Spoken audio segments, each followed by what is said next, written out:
and welcome to the Multilingual World podcast. If, like me, you're fascinated by language and languages, you've probably asked yourself questions like, how multilingual is the world?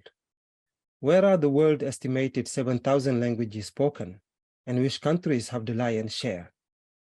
How is this wealth of linguistic diversity managed by individuals, groups, and governmental authorities through language policies, and what are the consequences of such choices? Why do people stop speaking and transmitting their heritage languages and shift to dominant languages? What can we do to stop the 60 to 90% of the world's languages from disappearing?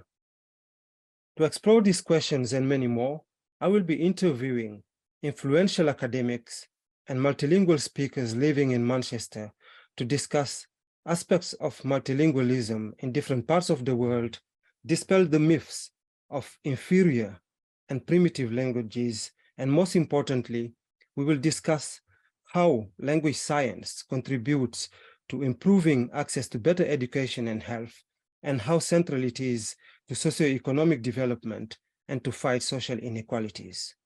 I'm Dr. Serge Sagna. I'm a lecturer in linguistics at the University of Manchester, and I'm very excited to welcome you to the Multilingual World podcast.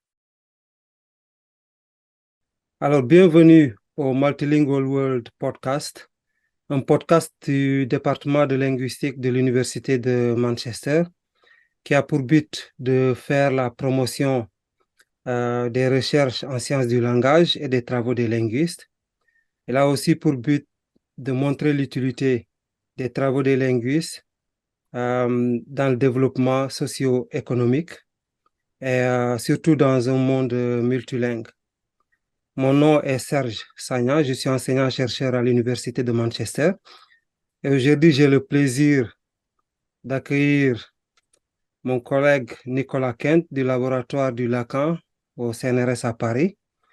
Nicolas, je te laisse te présenter et je te poserai quelques questions par rapport à ta biographie académique. Et puis après, on parlera des créoles. Donc, le thème d'aujourd'hui, c'est les créoles à base portugais. Alors, Nicolas, on commence par la présentation. Bonjour Serge, je m'appelle Nicolas Quint, je suis directeur de recherche en linguistique au CNRS. Je travaille surtout sur des langues parlées en Afrique, les créoles afro-portugais d'Afrique de l'Ouest. Je travaille aussi sur des langues Niger-Congo, le Baïnouk au Sénégal et les langues kordofaniennes au Soudan. Et je travaille aussi sur des langues romanes. Mais aujourd'hui, je crois que nous allons parler surtout des langues créoles afro-portugaises. On pourrait toucher un peu à tes recherches dans les autres langues juste pour montrer ce que font les linguistes. Mais alors, commençons un peu par ta formation avant d'être linguiste. Alors, j'ai vu que dans ta formation, tu as fait un diplôme d'ingénieur agronome. Oui, c'est exact. En 1994 à l'École nationale supérieure agronomique de Montpellier. Ouais, c'est exact. En fait, j'ai fait au début de ma carrière, j'ai étudié la biologie. Maîtrise en biologie, tu as fait une maîtrise Voilà. en biologie. Donc, ce qu'on appelle un master 1 de nos jours. Et puis ensuite, j'ai fait une école d'ingénieur agronome. Ça, c'est une partie de mes études. Et par ailleurs, j'ai étudié dans d'autres universités plusieurs langues vivantes. Donc, historiquement, l'espagnol, le portugais, l'anglais et l'occitan. Voilà. Et un peu plus tard, l'arabe. OK. Alors, pour revenir un peu à ton parcours scientifique avant d'entrer en sciences du langage, qu'est-ce qui t'a poussé à venir en linguistique, à changer, à devenir linguiste, au lieu de rester en biologie, par exemple? Ben, depuis en fait assez longtemps, j'avais une grande curiosité pour les langues et leur structure. Mais à cette époque, c'était tout simplement difficile, mais ça l'est toujours, de se projeter dans une carrière totalement consacrée à la linguistique. En France, alors, il y avait les postes au CNRS, donc j'en occupe un actuellement, mais Alors, c'est une époque déjà ancienne dont on parle, les années 80-90, où il n'y avait pas Internet, par exemple. Donc, en fait, pour un citoyen, disons, moyen, c'est le CNRS, par exemple, c'était quelque chose de très vague. Je savais que ça existait, mais je savais pas du tout comment y entrer. Donc, très honnêtement, je pensais que ça n'était pas possible de faire une carrière consacrée aux langues. Il n'y avait pas de poste pour ça. Et donc, j'ai aussi étudié la biologie parce que c'est ce qui m'a semblé le plus raisonnable pour gagner ma vie. Et puis, peu à peu, donc j'avais étudié aussi des langues parce que ça m'attirait beaucoup. Et quand j'ai été envoyé faire mon service militaire dans les îles du Cap-Vert pendant 18 mois, du coup, j'ai été confronté au créole capverdien que j'ai appris à parler à ce moment-là. Et donc, j'ai été envoyé en tant qu'ingénieur agronome dans la coopération française. Et donc voilà, pendant 1 an et demi, du coup, j'ai été immergé dans le créole capverdien. Et quand je suis retourné en France, c'est à ce moment-là que j'ai vraiment fait mon changement d'orientation. J'ai décidé d'écrire une thèse consacrée au créole du Cap-Vert. Voilà, et après, j'ai enchaîné. Et donc, ton premier contact avec le créole capverdien, c'était pendant ton service militaire. Complètement. Alors, ça peut paraître amusant de nos jours, voilà, où les informations circulent beaucoup plus facilement, mais je savais à peine que le Cap-Vert existait avant d'y aller. Et alors, Césaria Évora était déjà très à la mode en France, donc j'avais entendu des chansons de Césaria Évora. Je parlais le portugais, donc je me rendais compte qu'elle ne parlait pas le portugais. Mais je dois dire que si on m'avait dit à l'époque que je ferais une thèse sur la langue capverdienne, j'aurais été très surpris. J'avais d'ailleurs un sujet de thèse prévu parce que j'avais fait des études, j'avais fait un master 2 actuel d'espagnol. Et mon sujet de thèse initial, c'était sur les dialectes haut-aragonais en Espagne, donc dans les Pyrénées espagnoles. Donc j'étais vraiment à 100 lieues de penser que j'allais me consacrer à la langue capverdienne. Mais tu étais quand même dans le domaine de la linguistique, en fait. Voilà, oui, j'aimais ça, j'en avais fait. Alors ça m'a aidé ça m'a préparé pour mon contact avec le capverdien. Mais voilà, j'imaginais pas du tout que j'allais me consacrer à ça, quoi.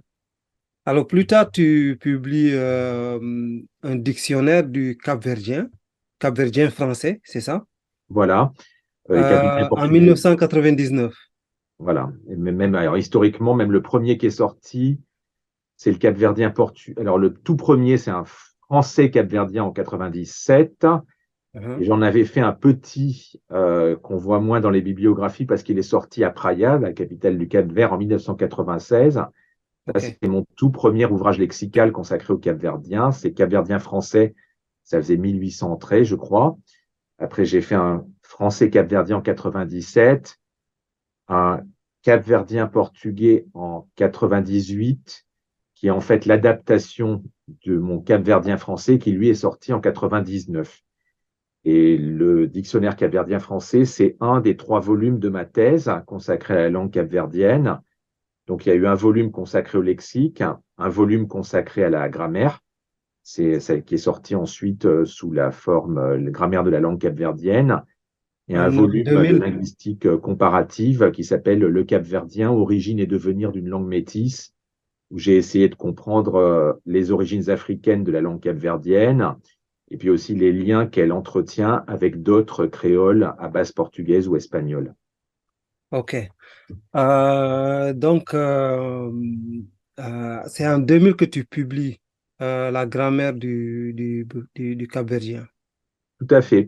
Hein, en fait, j'ai soutenu ma thèse sur le capverdien en 1998 et ensuite je l'ai publiée en 3 volumes en 99 et 2000.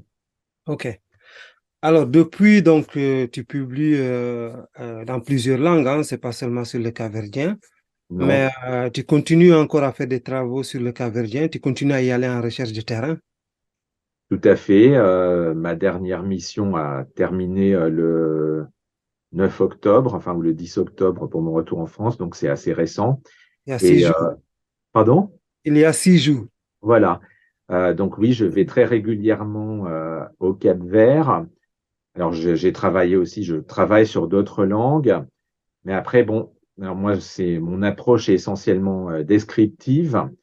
Et pour décrire une langue, il faut la connaître en profondeur, donc on ne peut pas en décrire des masses dans sa vie. Hein, en pratique, j'ai travaillé sur 3 ou 4 langues dans ma vie.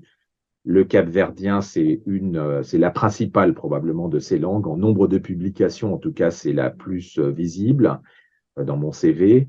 Et donc, je maintiens un contact avec la langue. Alors, d'autant plus que j'ai quand même une spécificité, c'est que je ne suis pas locuteur natif.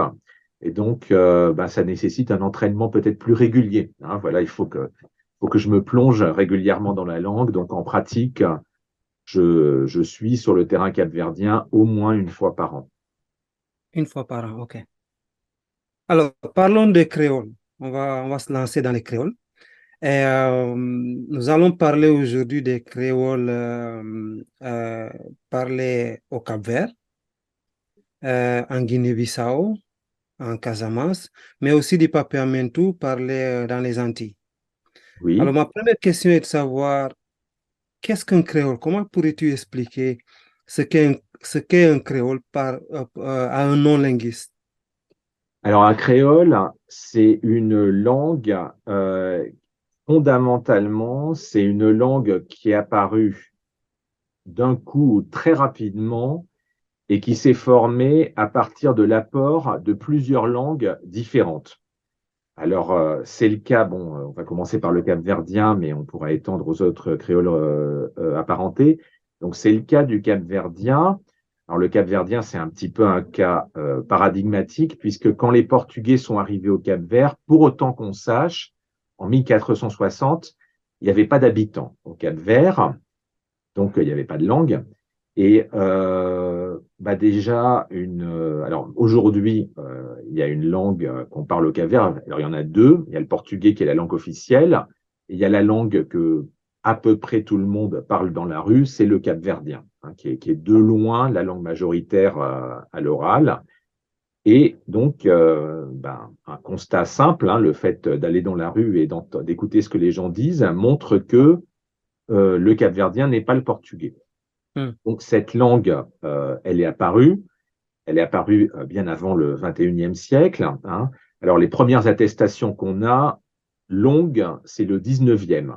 On a quelques mots au 18e, mais vraiment quelques mots. Mais il est très probable que déjà 100 ans après que les Portugais étaient installés au Cap-Vert, on parlait l'ancêtre du capverdien. Hein. C'est apparu très tôt.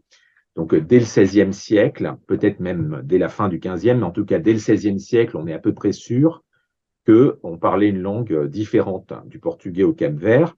Alors, cette langue, lexicalement, elle est assez proche du portugais, c'est-à-dire que au moins 95% du vocabulaire dérive du portugais. Alors, dérive du portugais, ça ne veut pas dire que c'est le portugais. Hein, les langues, le français ou l'espagnol dérivent massivement du latin, mais ça n'est pas la même chose. Le français, c'est pas le latin. Donc, c'est un petit peu pareil pour le capverdien. C'est une langue qui est lexicalement surtout dérivée du portugais, mais dont les mots d'origine portugaise ont évolué. Par exemple, en portugais, donc en portugais classique, à l'époque où le capverdien s'est formé, connaître, ça se disait conhecer, et en capverdien contemporain, ça se dit conche. Donc oui, on peut montrer, je passerai la démonstration, on peut montrer que conche, il vient de conhecer, mais enfin, ça a quand même évolué, quoi. Hein. Ça ne s'emploie pas forcément dans les mêmes contextes, etc.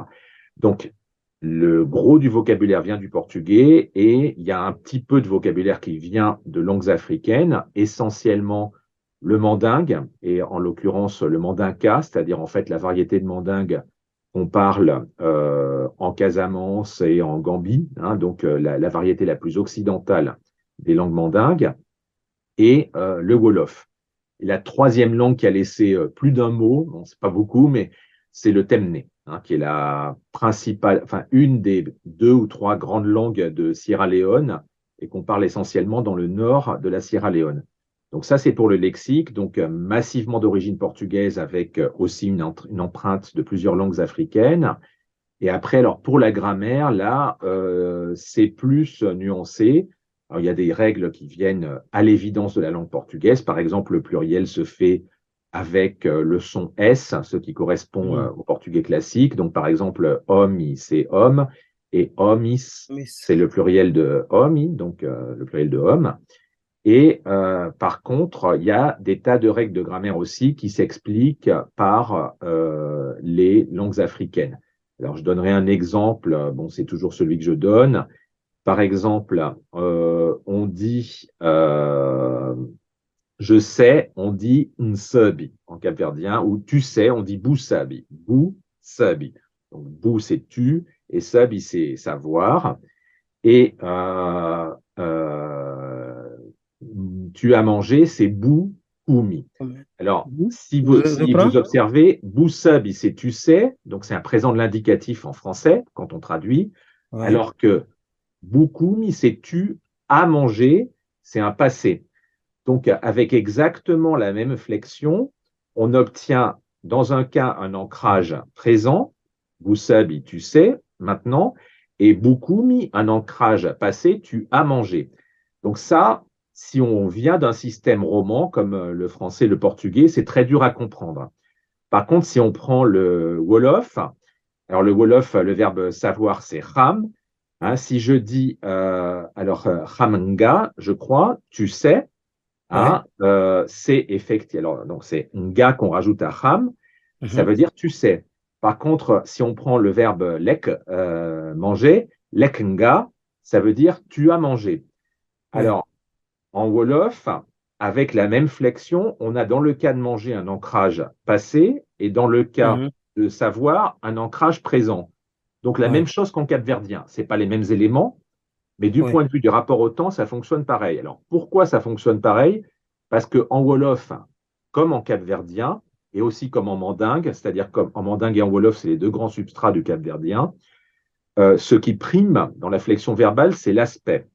Et l'aspect, c'est la façon de réaliser une action. Donc là, on parle en fait d'un aspect accompli en français, et quand l'action est complètement accomplie, si il s'agit de manger quelque chose qui est complètement accompli, on le conçoit comme ayant déjà eu lieu au moment où on parle. Donc, j'ai mangé, Mhm. ça fait un passé en français. En revanche, quand on sait déjà quelque chose, à moins qu'on soit amnésique, quelque chose qu'on a déjà su, on le sait toujours. Joue. Et Ouais. donc, en Wolof, comme en mandingue, comme en capverdien, ça donne du coup un ancrage présent. Donc, Mhm. en fait, en capverdien, ce qui prime dans la flexion verbale, c'est l'aspect, comme en Wolof, comme en mandingue. Mhm. Donc là, j'ai donné cet exemple. Donc en fait, on a des tas de traits grammaticaux qui sont très clairement ouest-africains et en même temps un lexique qui est majoritairement européen. Donc un créole comme le capverdien, c'est une langue mixte, hein, qui tire des éléments de sa structure de deux familles de langues très différentes. Ça, c'est un des points de la définition du créole. Et l'autre point important, c'est une langue donc issue du contact, en l'occurrence des langues africaines et le portugais, et issue du contact et qui s'est formée très vite. Alors ça, c'est un truc intéressant parce que c'est des langues finalement qui ont une date de naissance. Oui. Le français n'a pas de date de naissance. Si on remonte dans l'histoire du français, on arrive au français médiéval qu'un français contemporain ne comprendrait pas en fait. Hein, si on parlait français du XIe ou XIIe siècle, un français contemporain, il ne comprendrait tout simplement pas. Alors on peut montrer, les linguistes montrent que le français médiéval peu à peu est devenu le français classique, Contemporain. puis moderne, contemporain, tout ça. Donc, et puis si on remonte encore plus, on arrive au latin, qu'alors là, on comprend absolument plus quand on est francophone.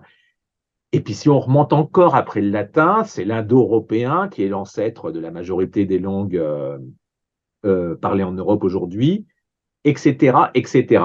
C'est-à-dire qu'en fait, de l'indo-européen au français, donc au moins pendant les 5 ou 6 000 ans qui nous précèdent, peut-être plus, dans chaque génération, les mères ont parlé à leurs enfants quelque chose, les enfants ont très légèrement déformé, et au bout de 6 000 ans, c'est vraiment très évolué. Mhm. Mais la chaîne de transmission ne s'est jamais interrompue. Et c'est pareil pour le Wolof ou le Mandingue. Alors, on ne sait pas à quand ça remonte au Niger-Congo, hein, le grand ancêtre des langues d'Afrique de l'Ouest, etc. Mais ça va très très loin dans le temps. Mhm. Alors que voilà, le Cap-Verdien, avant 1460, il n'y en avait pas. Là maintenant, ça se parle, ça a des traits africains, ça a des traits européens, ça se transmet aux enfants, mais ça se transmet aux enfants depuis à peu près 500 ans ou 550 ans.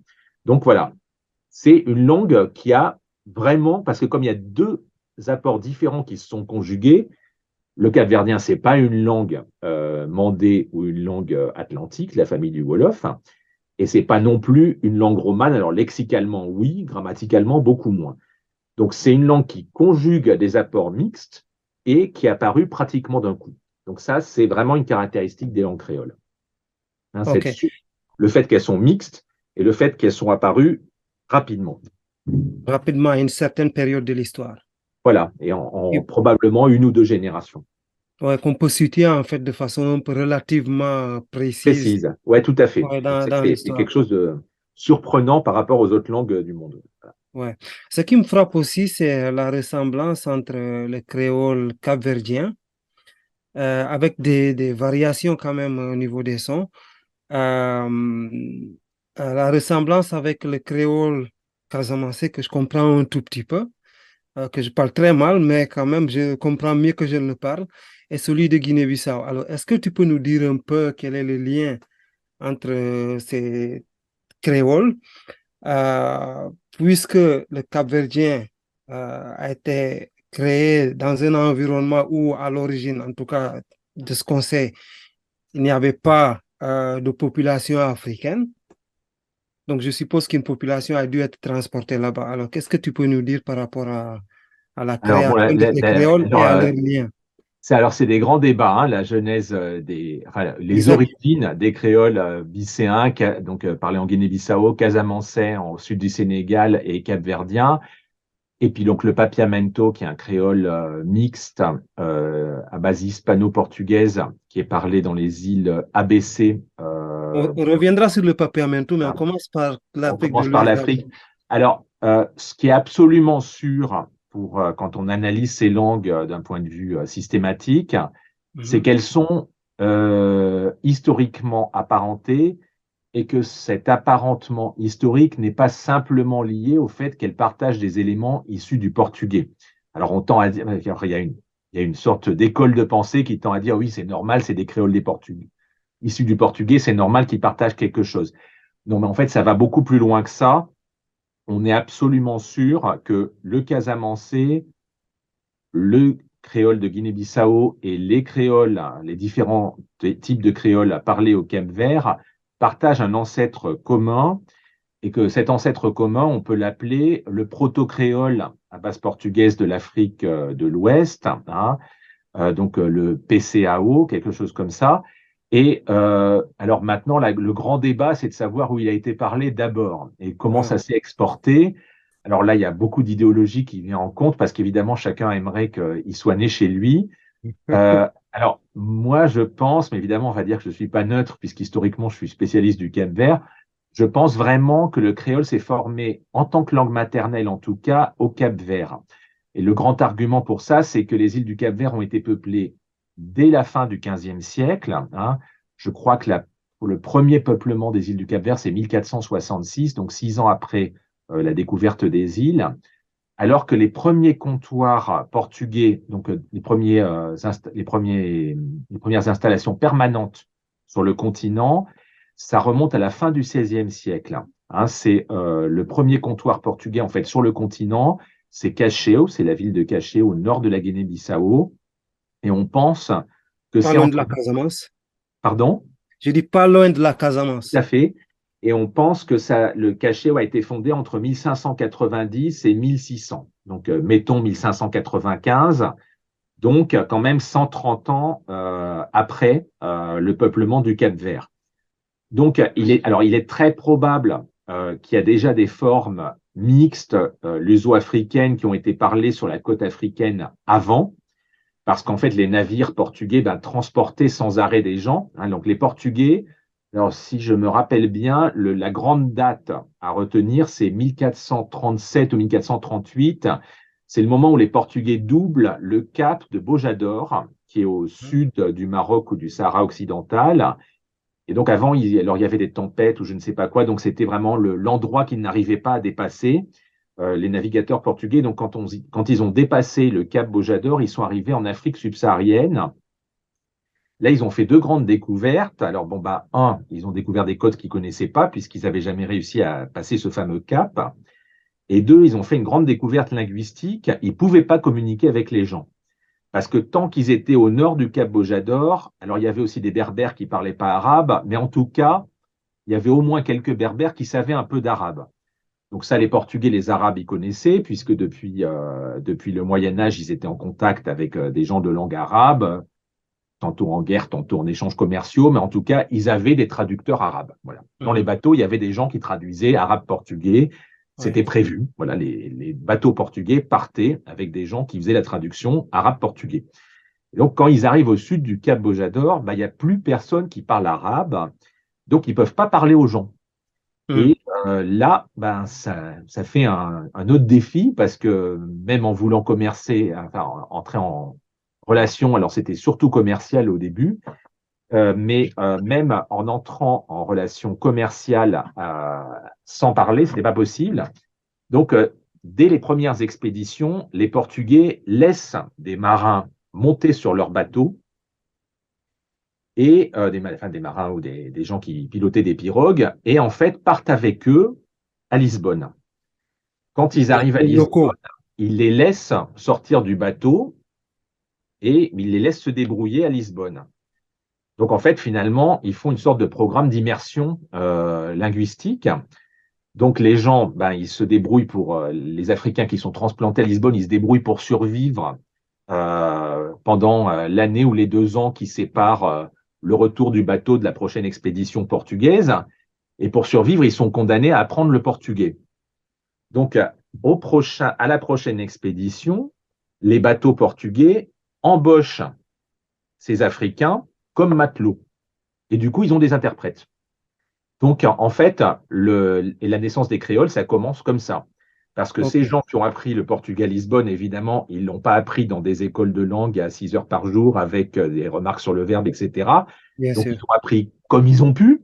Et ensuite, c'est eux qui ont fait l'intermédiaire entre le reste de l'équipage des bateaux portugais et les gens qui habitaient en Afrique de l'Ouest. Et donc, il s'est développé ce qu'on appelle des lectes, des formes de langue intermédiaires, et ça très tôt, peut-être même avant que les îles du Cap-Vert soient peuplées. Donc, en fait, ces premières formes intermédiaires entre langues africaines et portugais, qui étaient en fait parlées par les premiers Africains qui sont arrivés à Lisbonne, c'est probablement l'ancêtre des langues créoles d'Afrique de l'Ouest. Mais s'ils les... Pardon. Ouais, je t'en prie. J'avais juste une question. Je me dis, s'ils les ont pris dans le continent, ça veut dire qu'en les ramenant, puisqu'il n'y avait personne dans les îles du Cap-Vert en ce moment-là, ça veut dire que peut-être que les créoles commenceraient je fais l'avocat du diable, commenceraient peut-être en Afrique continentale avant de peupler ce qu'on connaît comme île du Cap-Vert aujourd'hui. Tout à fait. Alors, en fait, mais c'était pas des créoles, en fait, c'était des formes intermédiaires entre portugais et langue africaine. Alors, c'est ce que les linguistes appellent un pidgin. C'est-à-dire, c'était des formes mixtes, mais qui n'étaient pas la langue maternelle de personne. Puisque les Africains qui avaient passé 1 an à Lisbonne, évidemment qu'ils n'avaient pas oublié leur langue bien maternelle. sûr. Et donc, en fait, c'était des gens, et puis après, les Portugais eux-mêmes. Donc, il s'est formé très vite des variétés mixtes entre portugais et langues africaines. Les Portugais qui ont commencé à s'installer après progressivement en Afrique, eux-mêmes, ils ont appris ces variétés mixtes parce que personne parlait le portugais standard en Afrique de l'Ouest. Donc, très vite, en fait, il s'est développé des lectes intermédiaires qui, au début, n'étaient la langue maternelle de personne et qui servaient pour le commerce. Mais où exactement? Parce que c'est là où c'est important. Alors, ce qu'on appelle la côte, la capitale. Alors, donc, très vite, le Cap-Vert a été peuplé, 30 ans après le doublement du Cap Bojador, donc c'est rapide. Et là, très vite, il y a eu des populations portugaises et africaines, les gens étaient mélangés. Et le roi du Portugal a octroyé aux marchands du Cap-Vert une zone économique exclusive en Afrique de l'Ouest, qu'on appelle donc la zone de la capitainerie du Cap-Vert, qui allait de l'embouchure du fleuve Sénégal, donc au nord du Sénégal actuel, jusqu'à la péninsule de Freetown en Sierra Leone. Et donc, cette zone commerciale était réservée aux marchands du Cap-Verdien. Donc, sur cette zone, évidemment, les gens allaient échanger, ils achetaient des défenses d'éléphants, des trucs d'or ou je ne sais pas quels autres produits. Pas enfin, les esclaves peut-être, mais c'était pas, au début, c'était vraiment pas fondé sur l'esclavage, c'était plus fondé sur des échanges commerciaux tous azimuts. Et OK. donc, ben, très vite, entre les marchands du Cap-Vert et les Africains du continent, il y a eu des commerces, il y a eu des échanges intenses qui se sont faits en pratique en utilisant ces variétés mixtes. Alors, ces variétés mixtes, au début, elles étaient la langue maternelle de personne. Mhm. Et puis, comme au Cap-Vert, alors ça, on le sait parce que le premier recensement du Cap-Vert, c'est 1587. Ouais. Et on a, alors, bon, c'est les catégories portugaises de l'époque, hein, c'est pas des trucs très rigoureux sur le plan ethno-culturel, mais il y a les blancs, il y a les métis, alors je crois qu'ils disaient pardos à l'époque, et puis il y a les noirs. Donc en fait, il y a 5 ou 10% de blancs, peut-être 10% de métis et 87% de noirs. Alors, évidemment, c'est pas parce qu'on est noir qu'on parle une langue africaine ou qu'on parle créole, mais ce qui est très net, c'est que même avec ces distinctions qui valent ce qu'elles valent des Portugais à l'époque, on voit que les Africains étaient beaucoup plus nombreux au Cap-Vert, où les gens d'origine africaine étaient beaucoup plus nombreux que les gens d'origine portugaise. Et ça explique probablement pourquoi c'est pas le portugais qui s'est imposé. Parce qu'évidemment, 5 ou 10% de Portugais n'ont pas réussi à imposer leur langue, même s'ils dominaient politiquement, à Ouais. l'ensemble de la population. Il y avait plusieurs langues africaines, donc aucune langue africaine n'a réussi à gagner non plus. Et donc finalement, il s'est formé cette espèce de moyen terme qui est le créole. Et il ne s'est pas formé à partir de rien, il s'est formé à partir du pidgin qu'on pratiquait déjà sur toutes les côtes de la capitainerie du Cap-Vert dès le milieu du XVe siècle.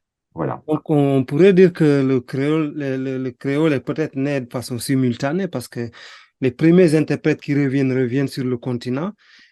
Peut-être que les premiers, ou peut-être que on les ramenait aussi directement dans les îles, je ne sais pas.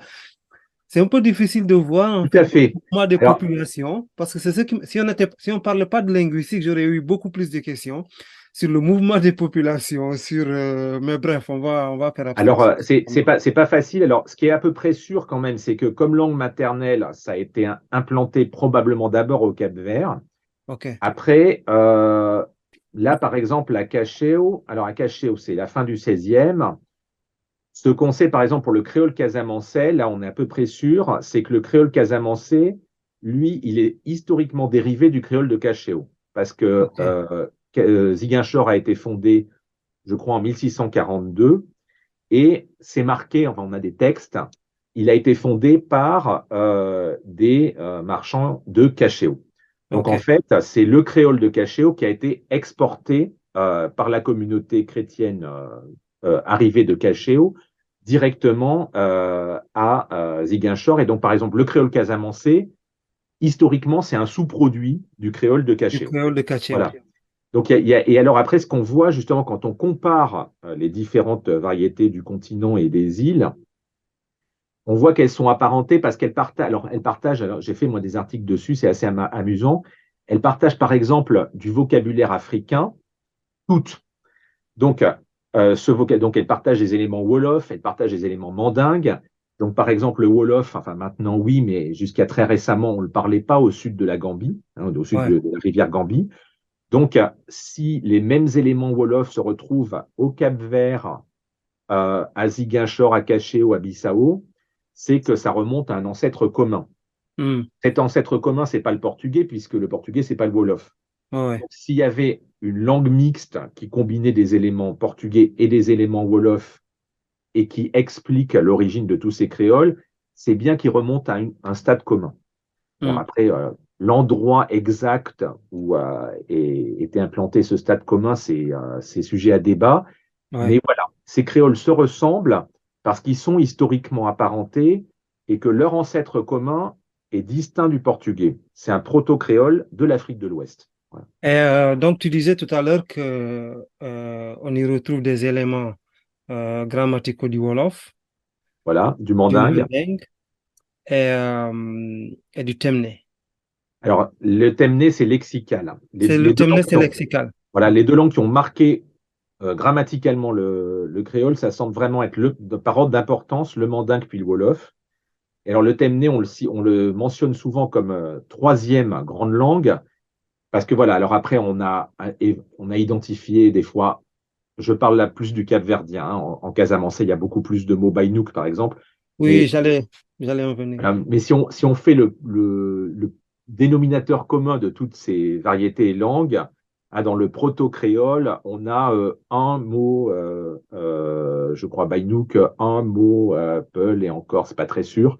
Par contre, on a vraiment pas mal de mots mandingue, pas mal de mots wolof, et on a plusieurs mots temné, 4. Ok. Donc en fait, le temné, Quatre. c'est la seule langue qui a contribué plus d'un mot d'origine africaine et qu'on peut expliquer, quoi. Voilà. Et ça, c'est au niveau du vocabulaire. Il faut Voilà, encore le temné, c'est préciser. uniquement lexical, qu'on Voilà. sache. Ok. Ok.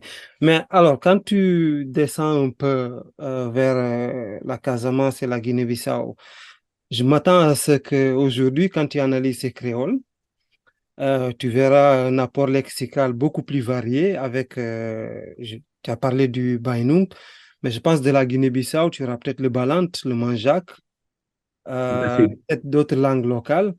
En Casamance, je me dis il y aura du Diola, c'est sûr, oui, et d'autres langues. Je ne sais pas si tu en sais quelque chose, parce que je sais que tu as un étudiant qui a fait une thèse sur le créole casamançais.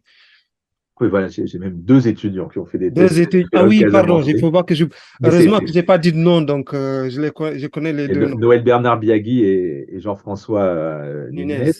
Oui. Alors, ce qui se passe en fait, voilà, donc on a cet ancêtre commun à tous les créoles, donc à tous les CPAO, les créoles Ouais. à base portugaise d'Afrique de l'Ouest, en Mhm. anglais Upper Guinea Creoles. Et donc, cet ancêtre commun, il a des éléments wolof, des éléments mandingues et des éléments temnés, ça c'est sûr. Et après, évidemment, on a des spécificités en fonction de chaque endroit où le créole s'est implanté sur le continent. Alors, au Cap-Vert, on n'a pas vraiment de spécificité, puisqu'il n'y avait pas de langue africaine, enfin, il n'y a pas de langue africaine qui s'est maintenue durablement. Donc, ça, Mhm. l'apport remonte au début. Encore que, des fois, c'est assez amusant, il y a quand même des mots où c'est le Cap-Verdien qui a conservé un mot d'origine africaine qui n'a pas, qui s'est pas implanté sur le continent. Donc, par exemple, le taurillon, hein, le jeune taureau, donc Mhm. en capverdien, c'est Jaki, ça vient du Wolof Yuk, et en casamançais, en bicéen, c'est Toru ou Turu Signu, donc c'est le mot d'origine romane. Donc c'est pas toujours le cas que les créoles du continent soient plus africanisés que ceux des îles, que ceux du Des îles, Cap-Vert. ok. Mais par contre, les créoles là, qui se sont développés sur le continent, ils ont été au contact permanent de langues africaines jusqu'à aujourd'hui. Alors donc ça distingue deux couches d'emprunts africains. Il y a le substrat, ça c'est l'époque où les créoles, donc les CPAO, se sont formés. Donc ça remonte au 15e, 16e. Et le substrat africain est commun à toutes ces langues. Et après, il y a ce qu'on appelle l'abstrat, donc les différentes langues africaines parlées au contact des variétés Mhm. qui sont développées sur le continent. Alors, le créole de Ziguinchor, il a une très, très, très grosse empreinte baïnouk. Ça représente vraiment au moins 10 ou 15% du vocabulaire. Et puis, bon, aussi un petit peu de diola, un petit peu de wolof, etc. Mais c'est vraiment, enfin, un petit peu de wolof postérieur, on va dire. Mais c'est surtout le baïnouk qui l'a influencé. Le créole de Cachéo, alors, ben, lui, c'est plus le mandjak, hein, qui est parlé autour de Cachéo. Et le créole de Bissau, bah, c'est plus le pépel et le balante, voilà les langues parlées autour de la ville de Bissau. Il y a aussi il y a d'autres variétés, hein, parce qu'il y a d'autres variétés qui sont développées en Guinée-Bissau. Il y a le créole de Géba, donc lui, il est surtout influencé par le mandingue. Il est parlé Mhm. historiquement à 180 km à l'intérieur des terres, donc dans une région qui était surtout mandingophone. Et puis il y a le créole de Faring qui est aussi parlé surtout en zone mandingue. Donc voilà, évidemment, si on enquête sur le créole de Géba, on va trouver beaucoup plus de mandingue. Si on enquête sur le créole Oui, de Bissau, beaucoup plus de pépel, etc. Et donc ça, on voit très nettement parce que justement, cette couche africaine est propre à chaque variété. Elle mm, ne se recoupe pas avec les variétés voisines. ouais, Donc, on sait qu'elle est postérieure. Ça, c'est l'adstrat. Donc, c'est ouais, l'influence des langues africaines parlées côte à côte avec le créole après le moment de sa formation. mhm, Et ce qui est intéressant aussi pour les créoles, alors je n'ai pas publié dessus, mais je vais le faire un jour, pour les créoles continentaux, quand on analyse l'élément africain, il y a un truc commun à tous qui n'est pas partagé avec les Cap-Verts, justement, c'est une couche de Baïnouk. Et ça s'explique pour des raisons historiques. Donc, il y a des témoignages des navigateurs portugais dès la fin du XVIe. Déjà à l'époque, les populations Baïnouk, qui étaient probablement les premiers habitants de la Casamance et de ces régions en général, étaient pris en sandwich entre les Mandingues et les Diolas, qui étaient beaucoup plus forts militairement. Et donc, eux, ils ont joué la carte portugaise quand les Portugais sont arrivés parce qu'ils avaient besoin d'être protégés par quelqu'un de plus fort, hein. Et donc, les Baïnouks se sont convertis très vite au christianisme, ont adopté très vite le créole comme langue de communication, pas forcément comme langue maternelle. Il y a encore des Baïnouks qui parlent Baïnouk aujourd'hui, mais ils ont adopté très vite cette nouvelle donne sociale qui a été importée par les Portugais. Et donc, ils ont joué un rôle très important sur la formation des créoles continentaux. Et donc, on ouais, trouve un élément baïnouk, y compris dans des régions où le baïnouk n'est pas parlé ou n'est plus parlé depuis très longtemps. Donc, par exemple, en créole bicéen, comme en créole casamançais d'ailleurs, les petits poissons qu'on mange en friture, ça s'appelle diépetch. Et donc, ça, c'est un mot d'origine baïnouk, hein. C'est très ok, clairement baïnouk. ok, Et on le ok, retrouve aussi bien à Bissau, à Cacheo, qu'à Ziguinchor. Donc, ouais, le Baïnouk a laissé une trace particulière dans les créoles ok. continentaux. Il y a une question, enfin, j'ai plusieurs questions qui viennent et qui s'en vont, mais sur les premiers habitants et le contact entre les Diola et les Mandingues, est-ce chaque fois qu'on dit que les Baïnoungs sont les premiers habitants de la Casamance, nous on se pose des questions, ceux qui ne sont pas Baïnoungs, on se demande, est-ce que c'est les premiers habitants de la Casamance à être en contact avec les créoles, au point que les créoles ont écrit en premier sur les Baïnoungs avant de savoir qu'il y avait d'autres personnes à côté? Ou c'était un endroit vide où il y avait que des Baïnouks et que les autres sont venus après. Mais bon, ça c'est pas une question de linguiste, hein, c'est une question. Oui, alors voilà, moi je ne saurais pas répondre à tout. Alors après, je sais que les contacts avec les Mandingues, etc., c'est quand même très ancien parce que dès le XIIIe siècle, les royaumes mandingues, ils arrivent au contact des Baïnouks, donc c'est même avant les Portugais. Et alors pour Exactement. les Diola, bon, si j'ai bien compris, mais voilà, je ne suis pas historien, si j'ai bien compris, ils sont remontés plutôt vers le nord, peut-être à partir de l'ouest de la Guinée-Bissau. Mais enfin, les contacts, aussi bien entre Diola et Baïnouk qu'entre Baïnouk et Mandingue, c'est très ancien, hein. Ouais, Ce qui ok. est sûr, c'est qu'à l'époque où les Portugais sont arrivés, en particulier en Casamance, il y avait une unité politique constituée, un royaume Baïnouk, En qui Baïnouk, était encore assez fort. Et donc, les rois Baïnouks sont assez rapidement entrés en contact avec les Portugais, d'abord parce qu'ils avaient une légitimité politique, et ensuite parce que déjà à l'époque, ils se sentaient menacés, et donc ils trouvaient qu'ils avaient un intérêt à lier des contacts avec un peuple qui, à l'évidence, avait un certain pouvoir militaire, quoi. Les Portugais, parce qu'ils avaient des ouais. canons sur leurs bateaux, tout ça. Hmm, Donc, les Baïnouks ont joué la carte du créole très vite, quoi. Ça, c'est sûr. ok. Alors, mais on va parler du papiamento maintenant. Ça, c'est un autre créole. Et si tu as une carte, tu peux nous la montrer. Bien sûr. Ça nous permet de partir du Cap-Vert, de montrer où se trouve le Cap-Vert pour ceux qui ne savent pas. Euh, Voilà. Donc, vous avez les voilà. îles du Alors, Cap-Vert à l'ouest de l'Afrique et puis à l'ouest de la péninsule de Dakar, grosso modo, à 500 voilà, kilomètres. ça c'est le Sénégal, exactement. Voilà, avec donc la zone créolophone, la Casamance, La enfin Casamance, la oui, basse Casamance, oui. la Guinée-Bissau, hein, où maintenant le créole, alors le créole qu'on parle vraiment comme comme langue soit maternelle, soit véhiculaire en Guinée-Bissau, c'est historiquement le dialecte de Bissau, hein. Les Hmm, variétés de Cacheu et de Géba Alors, j'en ai moi-même rencontré des locuteurs, mais de nos jours, il doit y avoir à peu près 10 locuteurs de Géba, 10 locuteurs de Cacheo et 1 500 000 locuteurs de Bissau, hein. Donc, ce n'est pas tout Ah, à fait wow. le même rapport démographique.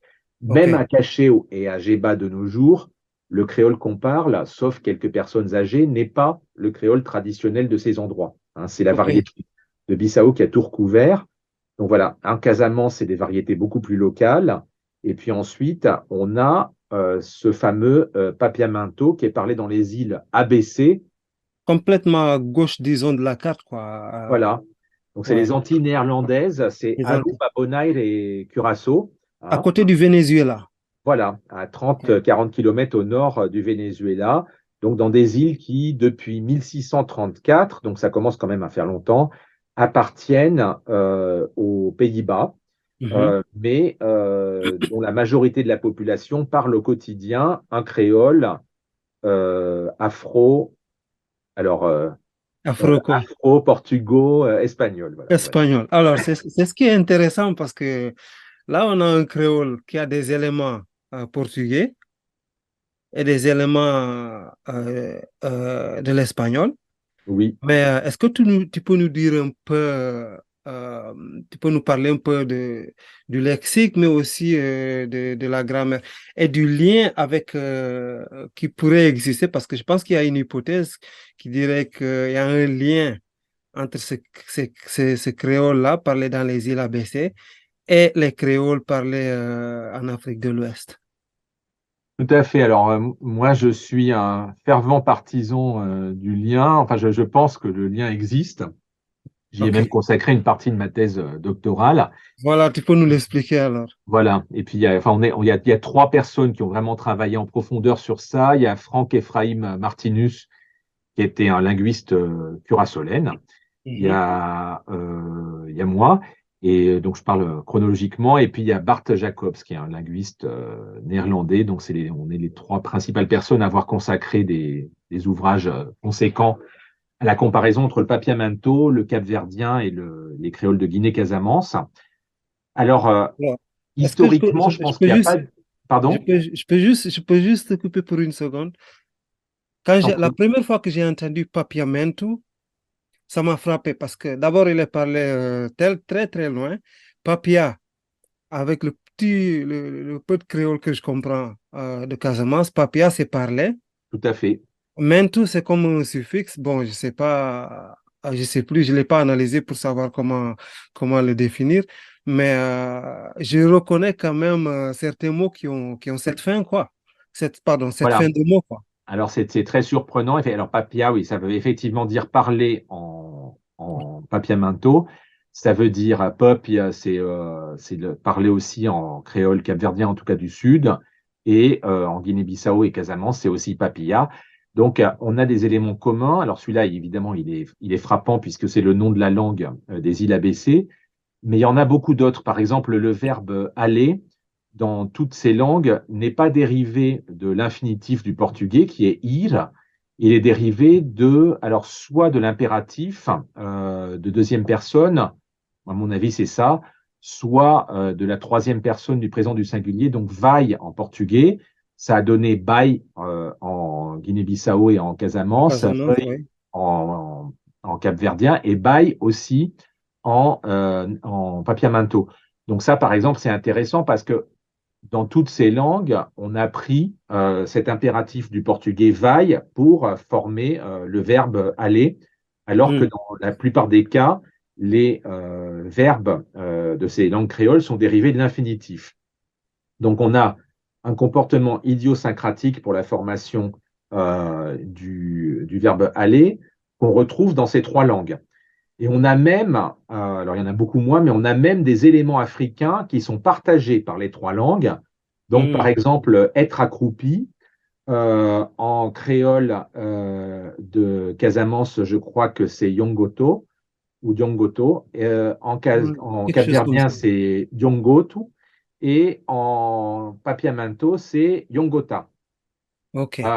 Donc, on retrouve, alors il n'y en a pas beaucoup parce que le créole des îles ABC, il a voyagé plus loin, donc ces éléments africains, ils ont souffert, Mais il y a quand même, il y a pas que celui que je suis en train de vous dire, hein, il y en a d'autres. Donc même au point de vue du petit ensemble de lexèmes d'origine africaine, il y en a qui sont indéniablement partagés par le papiamento et par les autres créoles. Donc il y Ouais, a trop d'idiosyncrasie, aussi bien dans le traitement des éléments romans que dans la conservation des éléments d'origine africaine. Par exemple, ce que je vous ai raconté sur l'aspect verbal tout à l'heure, hein, ouais. avec le verbe savoir et le verbe manger, bah, ça marche aussi pour le papiamento. Donc, ça fait trop de coïncidences pour penser que Mhm. ces coïncidences se soient développées indépendamment. Mhm. Donc, c'est sûr que le à mon avis, c'est sûr que le papiamento est bien lié génétiquement aux îles, aux créoles du Cap-Vert et de Guinée-Bissau. Alors, ce qui est assez impressionnant, c'est on se dit comment Mhm. ces gens ont pu maintenir leur langue à 6 000 kilomètres. Et puis là, on est sûr qu'ils sont arrivés là par la traite des esclaves. Donc, ils n'étaient pas vraiment en position dominante dans la société. Comment, 400 ans plus tard, ils peuvent parler une langue qui, à l'évidence, a des liens avec le Cap-Verdien et les créoles de Guinée-Casamance. Ouais. Alors, il y a plusieurs raisons qui expliquent ça. Alors, une des raisons, c'est que socialement, donc les Néerlandais qui dominaient la société ne recherchaient pas le mélange avec les esclaves. Alors, ils ne recherchaient pas le mélange à tel point qu'en particulier, alors les Néerlandais étaient soit juifs, soit protestants. Et ils ont favorisé une évangélisation catholique des esclaves pour que finalement les esclaves n'aillent pas dans les mêmes églises que la population dominante, ou OK. les églises ou les synagogues. Mais donc il y avait une séparation religieuse. Et donc, comme il n'y avait pas beaucoup de prêtres catholiques, genre je crois qu'il y a des catholiques aux Pays-Bas de nos jours, mais en tout cas à l'époque, il n'y en avait pas beaucoup de disponibles localement. Donc, ils ont confié l'évangélisation à des prêtres hispanophones venus du Venezuela.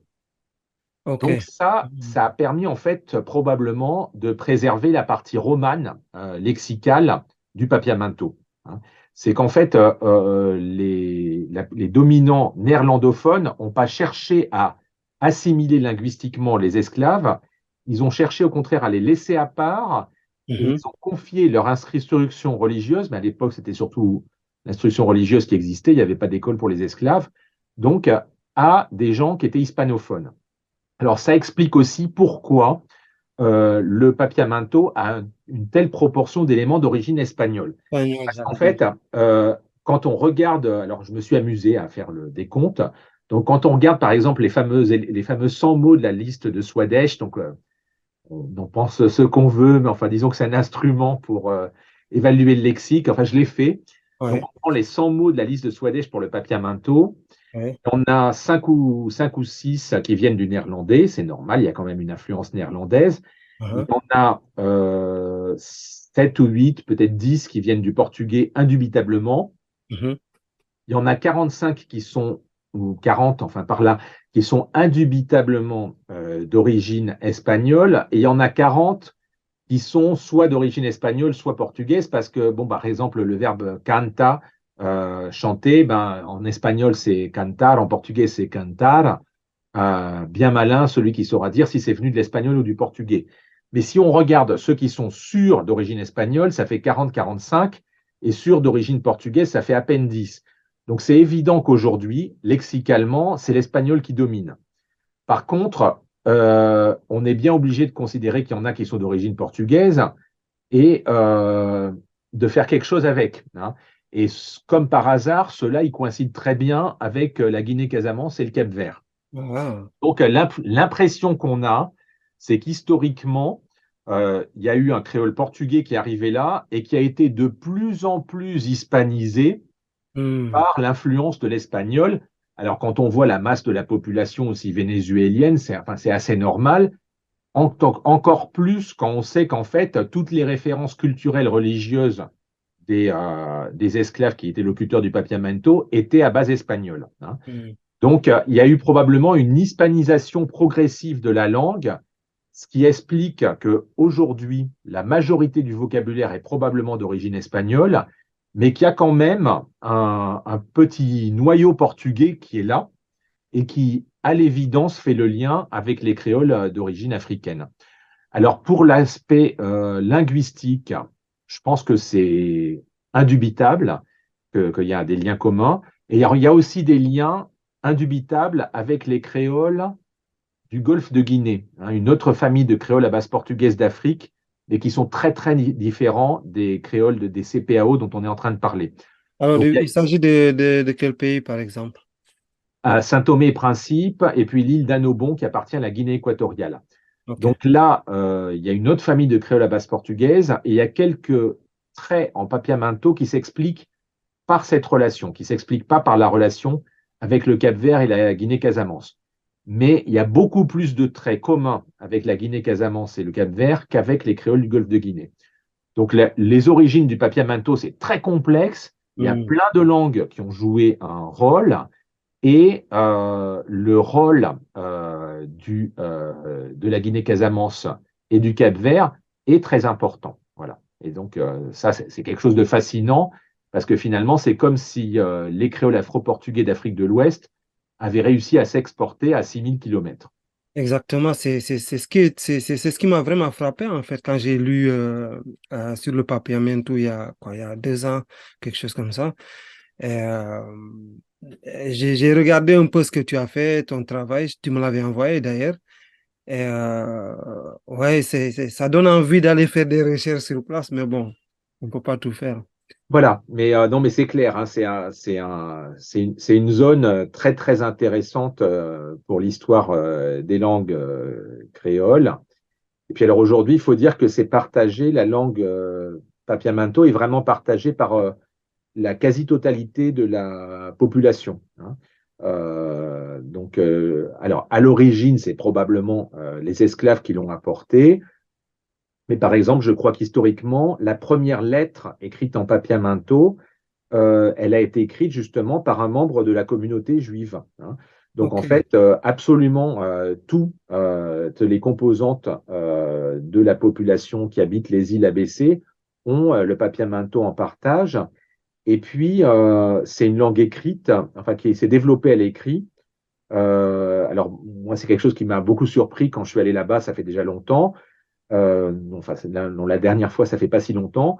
Mais par exemple, vous allez à un distributeur bancaire, vous pouvez demander à l'automate de retirer vos billets et en papiamento. Il y a une presse écrite en papiamento, donc on voit partout dans les boutiques, etc. Donc en fait, c'est de cette famille de langues, c'est de loin la langue créole qui s'est développée le plus dans toutes les branches des usages sociaux, quoi. quel est son statut officiel alors? Alors, là, je suis peut-être pas la meilleure personne pour répondre. Je pense que c'est encore le néerlandais qui est la langue Officiel? officielle, mais le papiamento a un rôle très important dans la société et en particulier, voilà, quelque chose qui frappe quand on vient d'Afrique de l'Ouest, c'est une langue écrite. Donc, on voit dans la rue les gens lire le journal en papiamento. En papiamento. Et Ouais. tu sais s'il est enseigné dans les écoles, à l'école primaire, au collège, tu sais, est-ce que tu sais? Alors, je sais que quand En j'y suis allé, ça éducation. fait déjà longtemps, c'était un grand débat et qu'il y avait Mhm. des écoles expérimentales. Je ne sais pas si actuellement il est enseigné partout ou pas encore. Mais Ok. en tout cas, il a un rôle très fort. Ouais. Ouais, parce que c'est une langue qui domine, que tout le monde parle. Voilà, Ce serait quand même une bonne idée d'en faire au moins la première langue de l'éducation, en tout cas au niveau du primaire. tout à fait, tout à fait. Alors, Ouais. je sais pas exactement quel est le choix des autorités, mais comme dans beaucoup d'endroits du monde, ça fait surtout l'objet de grands débats, je sais ça. Et en Guinée-Bissau, alors, ou au Cap-Vert, quelle est la situation du créole au niveau de l'éducation, au niveau de l'utilisation à l'écrit, au niveau officiel, si tu sais? Alors, dans ces pays, le créole est reconnu comme langue nationale. Ouais. Il est, je pense que je ne commets pas d'erreur en parlant, il n'a pas le statut de langue officielle. Donc, il est reconnu comme une des composantes importantes du patrimoine culturel de la nation. Mhm. Mais pour le moment, c'est le portugais qui est la première langue d'expression de l'État, hein. Alors, je dis Oui. bien de l'État parce que voilà, dans la rue, aussi bien en Guinée-Bissau, bon, en Guinée-Bissau, il y a beaucoup de langues, hein, il n'y a pas que le créole, mais en tout cas, dans la ville de Bissau, c'est à l'évidence le créole que presque tout le monde parle. Mhm, Et puis, là, aux îles du Cap-Vert, depuis des siècles, hein, c'est absolument la langue vernaculaire de quasiment tout le monde. mhm, Donc, les gens parlent tous le créole. Alors, au Cap-Vert, il y a eu des classes expérimentales de créole où le principe, c'était que l'horaire était partagé moitié-moitié. Donc, la moitié de la journée scolaire se faisait en portugais et l'autre moitié en créole. Alors, mhm. actuellement, ces classes expérimentales ont été arrêtées par l'État, mais par contre, il y a maintenant, je crois, des cours systématiques de créole au niveau universitaire. Et puis, on parle maintenant d'horaires obligatoires de créole. Alors, ça ne serait pas moitié-moitié, mais en tout cas d'une introduction systématique du créole dans les écoles primaires, dans, là pour le coup, toutes les classes, pas seulement les classes expérimentales. Donc, c'est encore très débattu, mais il semble que le créole va gagner du terrain au niveau statutaire dans les années qui viennent. Ça, c'est un domaine qui m'intéresse parce que souvent, j'entends parler ou je lis en fait sur des classes expérimentales au Sénégal, au Burkina Faso, et les résultats souvent sont beaucoup meilleurs en fait que quand on enseigne le français directement. Tu vois, quand on utilise la langue maternelle de l'enfant, je ne sais pas pourquoi on ne généralise pas au moins l'enseignement au tout début et puis introduire le français aussi, disons, ou les langues internationales de façon progressive, je ne sais pas. Qu'est-ce que tu en penses d'ailleurs? Alors, bah, je pense d'abord que c'est à chaque communauté de résoudre le dilemme, mais je pense que ce qui fait que les progrès sont si lents et que les gens hésitent tant, c'est vraiment des relations de langue et de pouvoir, hein. Et ça, enfin, il faut les prendre en compte. Sinon, justement, on ne peut pas améliorer ou changer les choses. Donc, par exemple, dans un pays comme le Cap-Vert, et c'est probablement en partie comparable avec la Guinée-Bissau, Hmm. le pouvoir s'exerce en portugais. Donc, si on remplace, alors c'est bon, personne n'a dit qu'il voulait remplacer le portugais par le créole d'ailleurs, mais si on donne une plus grosse part au créole à l'école, il y a deux peurs qui se conjuguent. Alors, il y a une peur pour les gens qui sont en bas de la société de plus avoir accès au portugais, donc de plus avoir la possibilité de gravir l'échelle sociale. Et c'est une peur qu'il faut entendre, hein. Oui, Quand oui, on est pauvre, on n'a pas envie de rester pauvre, c'est assez normal, hein.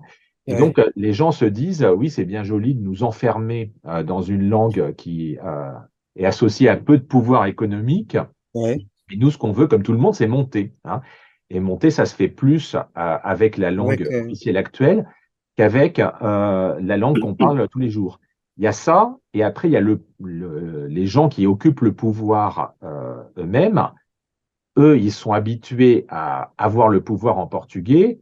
Si on donne du pouvoir en créole, ben pour eux, il y a une menace de perdre leur pouvoir. le Donc, pouvoir, c'est oui. angoissant. Alors, on peut dire, enfin, justement, je pense qu'il ne faut pas être caricatural. On peut dire, oui, ils accaparent tout le pouvoir dans le pays, etc.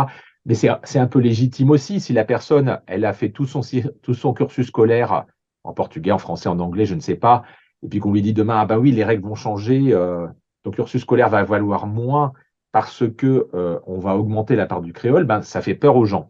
Donc, je pense que voilà, il y a une peur des élites, et il y a aussi une peur des gens qui sont en bas. Donc, après, moi, c'est pas à moi de donner des leçons aux gens, bien sûr. Alors, ce que je pense, c'est que il est tout à fait possible pour des populations entières d'être bilingues, hein, d'assumer Exactement. plusieurs langues. Alors, ce que je pense le plus sain pour essayer d'en parler sans s'énerver, c'est d'essayer de voir des sociétés qui marchent déjà comme ça. Je Oui, prends l'Islande. oui, L'Islande, il y a 350 000 habitants, donc en fait, c'est moins peuplé que le Cap-Vert, hein. oui. C'est un pays qui est très prospère, qui assume complètement sa langue autochtone, Mhm, l'islandais. Et puis, en même temps, ils ont été colonie danoise jusqu'en 1944. Donc, par mhm, exemple, le danois est absolument obligatoire dans toutes les écoles, hein. mhm. Donc, les gens ont des heures de danois. La plupart des gens savent aussi le danois. Et en plus, de nos jours, ils savent aussi souvent l'anglais, hein. Mm. Donc finalement, ils savent deux langues étrangères en plus de la leur. Ouais, Dans la vie courante du pays, c'est l'islandais qui sert de ciment à la population. Et exact, visiblement, ça ne les empêche pas d'être prospères, puisque l'Islande est un pays riche, quoi, hein. Donc, exact. voilà, je prends ce cas-là. Il y en a d'autres. Il y a Malte, par exemple. Malte, on parle le maltais, qui est une forme d'arabe, hein, une langue donc sémitique.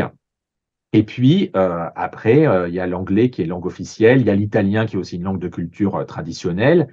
Donc les gens parlent le maltais entre eux, étudient aussi en anglais et parfois en italien, etc. Et ils arrivent à se débrouiller assez bien dans la vie, à ne pas perdre leur propre langue et en acquérir d'autres.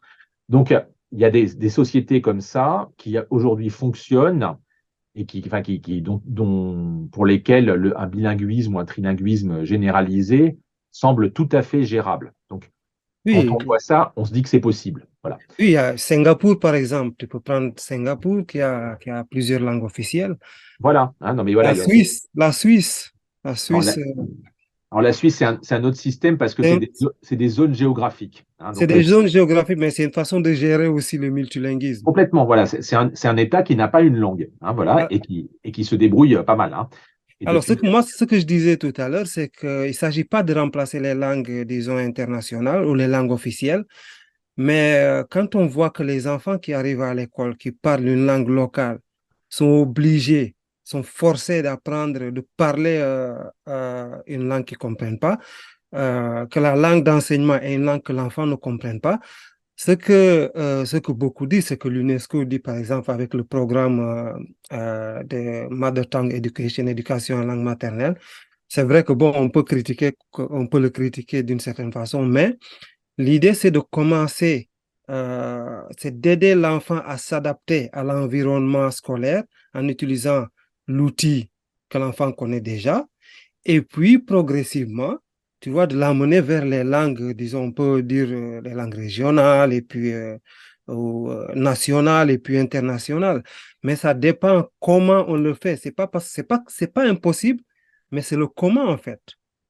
Tu vois, il y a c'est la le comment? volonté politique qui est là, mais aussi il y a une chose qu'on oublie, qu'on ne peut pas, qu'on ne doit pas oublier en tant que linguiste. C'est que s'il n'y a pas de description de ces langues, Ah, bien sûr. Oui, on peut oui. faire tout ce qu'on veut, tu vois, on peut avoir tous les décrets tous les décrets du monde. On ne pourra pas produire du matériel didactique. Et donc, il faut des dictionnaires, on a besoin de linguistes. C'est la raison pour Oui, laquelle ce podcast a pour but, tu vois, de montrer l'utilité de c'est la pas moi qui vais dire linguistique. le contraire. Je Mais ne suis pas en train de te convaincre, mais c'est une façon de dire à tout le monde, à ceux qui nous écoutent, non, tout que à fait, bah, non, tout à fait. Le linguiste, il a une utilité sociale, patrimoniale. Et, et c'est des travaux qui se font en fait. Tu vois, on est en train de dire comment on peut le faire, mais en fait, c'est pas notre travail, c'est pas ce qu'on fait tous les jours. Mais il y a des linguistes qui font ce type de recherche. Ça bah, existe. complètement. Et voilà, Et, donc il faut en parler, faut les inviter à la table. Il faut pas aller chercher des juristes pour parler des questions de langue. Ils vont se planter il quelque faut, part. il faut, il faut aussi une expertise technique de la Il langue, faut c'est une clair. expertise, oui. Et alors, en plus, alors c'est ça qui est assez surprenant quand, enfin, maintenant j'ai quand même une bonne trentaine d'années de parcours dans le monde des langues. C'est assez impressionnant de voir à quel point les politiques convoquent peu souvent les linguistes pour des Exact. décisions sur la langue. Voilà, ça c'est. Exactement, Et c'est exactement. général, hein, c'est dans le monde entier, hein, C'est partout, c'est partout. ouais, Quand on tout à parle de fait. langue, puisque tout le monde parle une langue, on se dit, Voilà, bon, ça peut se gérer de façon intuitive. c'est ça. Et Les gens ont l'impression qu'ils savent, hein. on va chercher des économistes, des sociologues, des juristes pour parler des questions de langue, mais on oublie ceux qui passent leur vie à faire des recherches en sciences du langage. Voilà, c'est très Ouais. bien que tu le rappelles, Serge. Je suis Voilà, entièrement d'accord. exactement. Et une dernière chose avant qu'on parte, c'est le phénomène de disparition des langues. Alors, j'ai dit une dernière chose, mais là, j'ai pensé tout de suite à l'occitan. Mais avant de parler de l'occitan, les créoles, est-ce qu'aujourd'hui, on peut dire qu'il y a des créoles qui sont en voie de disparition? Les créoles de l'Afrique de l'Ouest, par exemple, le papiamento, tu me dis qu'il est très... c'est quoi le terme en français? Euh, Hum. Très, très, très, très, très solide socialement, quoi, oui. Voilà, socialement solide, qu'il est encore actif. Qu'est-ce qui se passe en Casamance? Je sais que il perd du terrain par rapport au Wolof. Alors, en Casamance, je pense, oui, beaucoup de langues perdent du terrain par rapport au Wolof. Et le casamançais est parlé par une assez petite communauté. Bon, d'abord, il y a peu de gens qui, il y a peu de gens qui, il y a pas de monolingue, je pense, en casamançais, parce que, Non, en il y a- créole bah, casamançais. parce que pratiquement tout le monde en Casamance, pour le moment, mais ça va pas durer longtemps, est polyglotte. Et donc, bon, si on met langue 1 et langue 2, donc ceux dont c'est la langue maternelle vraiment et ceux qui le parlent assez couramment, il y a peut-être 20 000 locuteurs du créole, et je pense que c'est assez optimiste. Donc, c'est une population assez faible, centrée essentiellement sur quelques quartiers chrétiens de la ville de Ziguinchor et sur une petite dizaine de villages autour de Hmm. Ziguinchor. Donc, c'est peu de gens. La langue, elle a aucune reconnaissance officielle, elle n'est pas enseignée. Et en plus, avec l'exode rural qui touche les villages où le créole est le plus fort, hein, comme Sindon, comme Jifangor, enfin Jifangor, c'est Ifango. bilingue créole Baïnouk. Ouais. Et voilà, dans les communautés rurales, beaucoup de gens partent soit à Ziguinchor, qui de nos jours est dominant Wolof, soit Dakar, bon, là où c'est surtout le Wolof. Eh ben, il y a de moins en moins de gens, enfin, pour transmettre le créole. Alors bon, pour le moment, le créole est toujours parlé à des enfants, mais on se dit que dans 100 ans, je ne sais pas combien il restera de créolophones casamançais. Donc il y a une menace, hein, c'est clair. Et si ces langues sont pas transmises formellement et renforcées socialement, oui, enfin, là, dans la famille de langues qui nous intéresse aujourd'hui, la plus menacée de toutes est clairement le créole casamançais. Puis j'ai mentionné les variétés de cachéo et de géba qui, elles, sont sur le point de s'éteindre, qui ont moins Ah de 10 oui. locuteurs.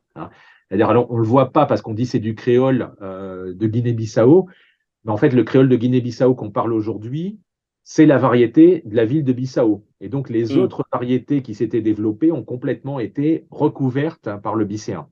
Bon, c'est la dynamique des langues, mais effectivement, elles sont sur le point de s'éteindre aussi, quoi. Le Hmm. casamançais est beaucoup plus vivant que ça, mais le casamançais est clairement la plus menacée des quatre langues dont on vient de parler. Ouais. Mais les plus vivants dans les villages ou dans les quartiers? Parce que moi, j'ai fréquenté un quartier à Ziguinchor, du côté de Koloban. Il s'appelle Kobiten. Je ne sais pas si tu connais. Alors, Euh, c'est C'est plus un quartier, derrière le séminaire Saint-Louis, si tu connais. C'est c'est un un quartier quartier, plus. ouais, Ouais, c'est un vas-y. quartier qui était à la base créolophone.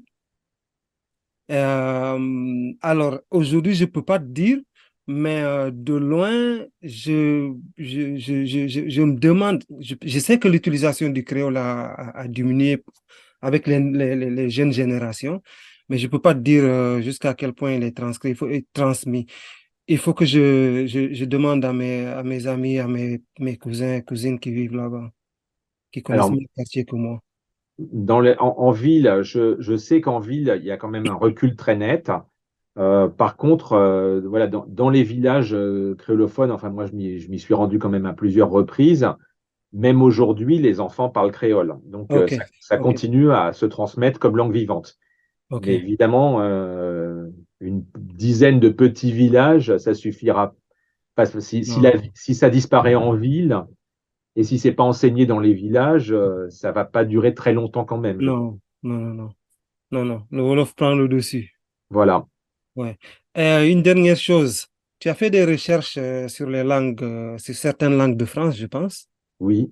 Alors sur Euh, l'occitan essentiellement, hein. L'occitan essentiellement. Est-ce que tu peux nous dire rapidement quelle est la situation, disons, le paysage linguistique multilingue de la France? Parce qu'on pense toujours à la France comme un pays monolingue avec, en tout cas d'Afrique de l'Ouest, on dira que ouais, en France, on parle français et c'est tout.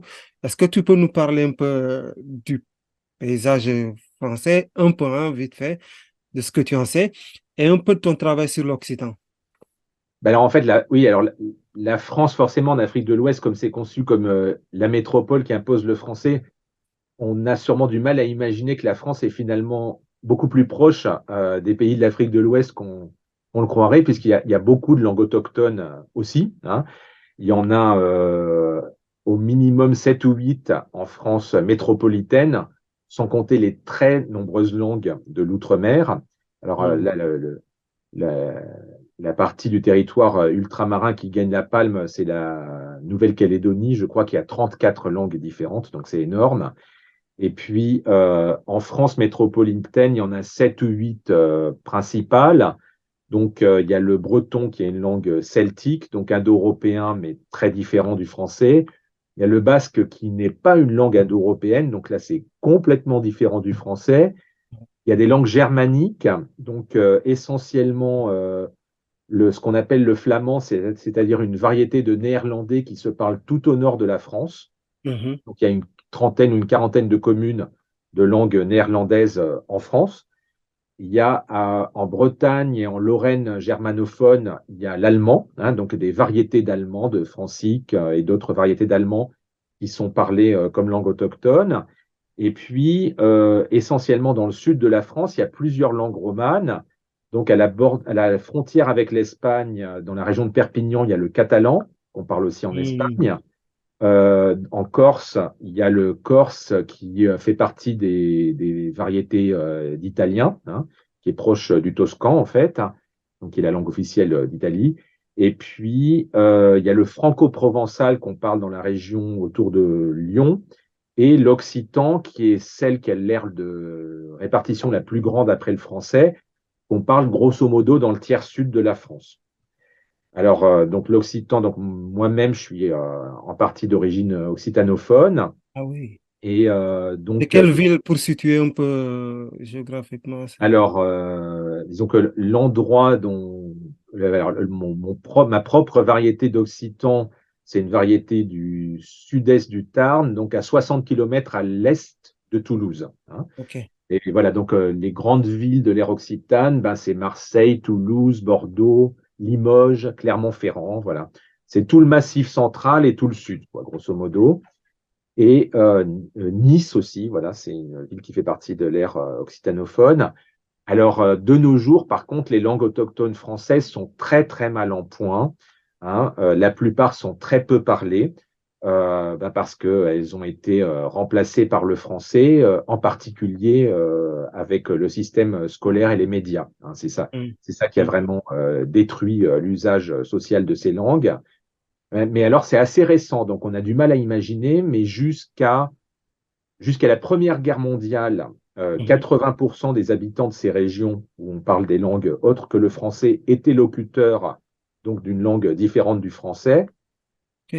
Et jusqu'à la seconde moitié du XXe siècle, les pourcentages de locuteurs étaient vraiment très importants. C'était plusieurs dizaines de pourcents.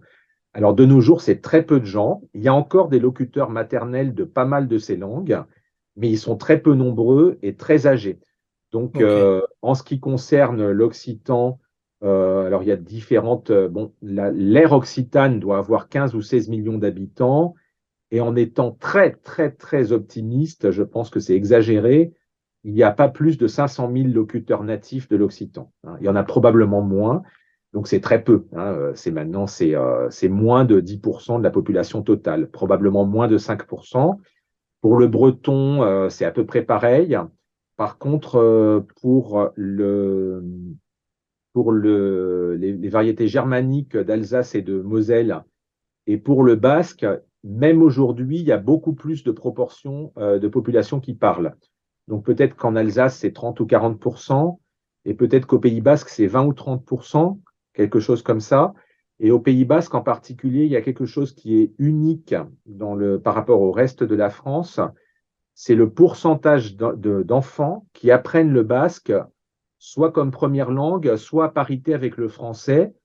Donc de nos jours, c'est 20 ou 30% des enfants. Donc, ça ne Mm. suffit pas à transmettre la langue à longue échéance, mais ça fait qu'aujourd'hui, il y a des enfants qui se développent en France et qui ont le basque comme une de leurs langues fortes. Et ça, Ok. c'est pratiquement unique, hein. Je pense que c'est surtout au Pays basque qu'il y a une transmission qui continue d'être importante en proportion. Et donc, dans les autres régions, il y a aussi des langues, il y a aussi des écoles bilingues, mais elles représentent une très, très faible proportion des populations concernées. Donc, pour les 15 ou 16 millions d'Occitans ou d'habitants de la région occitane, je crois qu'il y a aujourd'hui 4000 enfants qui ont un enseignement soit bilingue, soit majoritaire occitan dans le primaire. Donc, Ok. 4000 pour 15 millions, ça ne suffit pas pour la transmission, c'est clair. Alors, on va sortir notre carte des créoles. Euh, euh, Attends, voilà. voilà. Alors, j'allais te demander ce qui se fait officiellement. Et là, c'est là où on va clôturer pour essayer euh, de conserver ces langues ou d'éviter leur disparition. Tu as parlé de l'éducation. Donc, est-ce qu'il y a autre chose qui se fait? De façon officielle, hein, bon, Alors, officielle ou officieuse, à tous les oui, niveaux. alors, il y a de façon officielle, à ce jour, et sauf erreur de ma part, les langues régionales ne sont pas reconnues officiellement en France. Hein, c'est sujet à débat. Alors, en particulier, il y a la Charte européenne des langues minoritaires qui n'a jamais été ratifiée par Ratifié la par la France France. à ce jour. Ouais. Donc, finalement, comme au Cap-Vert, il y a un problème de cadre officiel pour ces langues. Et puis, contrairement au Cap-Vert, le gros problème, c'est que comme il n'y a plus de transmission, s'il n'y a pas de reconnaissance par l'État, ces langues vont disparaître, en tout cas de la pratique quotidienne, enfin, ce qu'elles ont largement fait. Hein, je vais dire, même quand on va en France, on est encore surpris qu'il y a encore des locuteurs, parce que déjà, elles ne sont pas visibles dans l'espace public. Souvent, même quand on va Exactement. aujourd'hui dans un village, les gens parlent français, et puis finalement, on demande, on se renseigne, et on finit par trouver des gens qui Euh, ont aussi, au moins à côté du français, une autre langue maternelle, et on mhm. est presque surpris qu'ils existent tellement ils sont peu visibles. Ouais. Alors, la grande ressource pour ces langues, c'est clair, c'est la transmission dans le cadre scolaire, mais Mhm. c'est pas du tout un acquis hein, dans la société française et dans d'autres sociétés dans le monde. Et ça, je pense que de toute façon, c'est le fond du problème, c'est que de nos jours, d'une manière générale dans le monde, l'État intervient de plus en plus dans la formation de l'individu. Hein. L'individu passe de plus en plus de temps à l'école, souvent dès la maternelle, dès les 3 ans, des fois même en crèche, donc encore avant. Donc en fait, c'est la langue qui sera transmise dans le cadre scolaire qui deviendra la langue des élèves. Ouais. Et donc, c'est un choix de l'État. Hein. Si l'État ne prend pas en compte sa diversité linguistique, ben, la diversité en linguistique de l'État est condamnée. Je pense qu'il faut le dire comme ça. Après, Exactement. c'est pas à moi Exactement. de faire les choix politiques pour la société, mais on peut pas. Alors, il y a des gens qui disent encore, oui, mais s'ils ont une langue minoritaire, ils ont qu'à la parler entre eux. Ça n'est pas possible aujourd'hui, hein, puisque Ouais. comme les enfants passent plus de la moitié de leur journée dans des systèmes scolaires, c'est évident que même si les parents sont motivés, ils ne peuvent pas transmettre leur langue uniquement dans le cadre domestique. Ça ne marche pas. Hein, Ouais. donc, en fait, si on veut de la diversité linguistique dans le monde de demain, c'est à l'État et aux citoyens de l'assumer. Alors, je dis et aux citoyens parce que alors, une autre très mauvaise raison, c'est de dire, par exemple, pour la France, et ça serait pareil pour le Sénégal hein, et pour d'autres pays, moi, je veux bien que la langue soit transmise au basque, mais moi, j'habite au Pays basque, je ne suis pas basque, donc ça ne me concerne pas. Ne Donc, concerne pas. alors évidemment que si ça n'est réservé qu'à une petite communauté d'autochtones qui va toujours aller en se réduisant, ça ne marche pas non plus. Il faut que les gens qui habitent dans un endroit où il y a une langue traditionnelle qui est pratiquée l'assument comme une part de leur patrimoine. Sinon, bien sûr, elle n'a aucune chance. Il y a aussi le fait que quelqu'un qui viendrait du Sénégal pourrait dire, ah, moi je suis en France, donc tu vois, je parle français à mes enfants. Je ne parle plus Mandjak, Diola ou je ne sais plus quelle autre langue. Donc, ça veut dire qu'à son niveau, il est en train d'éliminer son héritage culturel. Alors que, comme on le disait tout à l'heure, on gagne tout à être multilingue. On gagne tout à être multilingue. Après, on ne peut pas tout transmettre non plus. Ça, Les contextes diffèrent, voilà. c'est vrai, mais bon. Enfin, on ne va pas refaire le monde, mais on peut quand même faire, essayer de présenter notre monde de linguistes Bien sûr. au reste du monde. Merci de m'avoir donné l'occasion de le faire, Serge. Merci beaucoup d'être venu. Merci pour cet entretien. J'ai beaucoup, beaucoup appris. des créoles, portugais, de Papiamentu, Casamance, Guinée-Bissau. Je fais pas des recherches là-dessus, donc pour moi, franchement, j'étais à l'école. Merci beaucoup de m'avoir accueilli. Merci. À Bonne bientôt. journée, au revoir. Merci. Ciao. Before we go, remember that there is no education without language. There is no socioeconomic development without language. There is no meaningful political stability without good language management. Remember also that children and adults can function perfectly with multiple languages. So be a proud multilingual. Subscribe to our YouTube channel, follow us on our social media platforms, and see you very soon for another episode on the Multilingual World Podcast.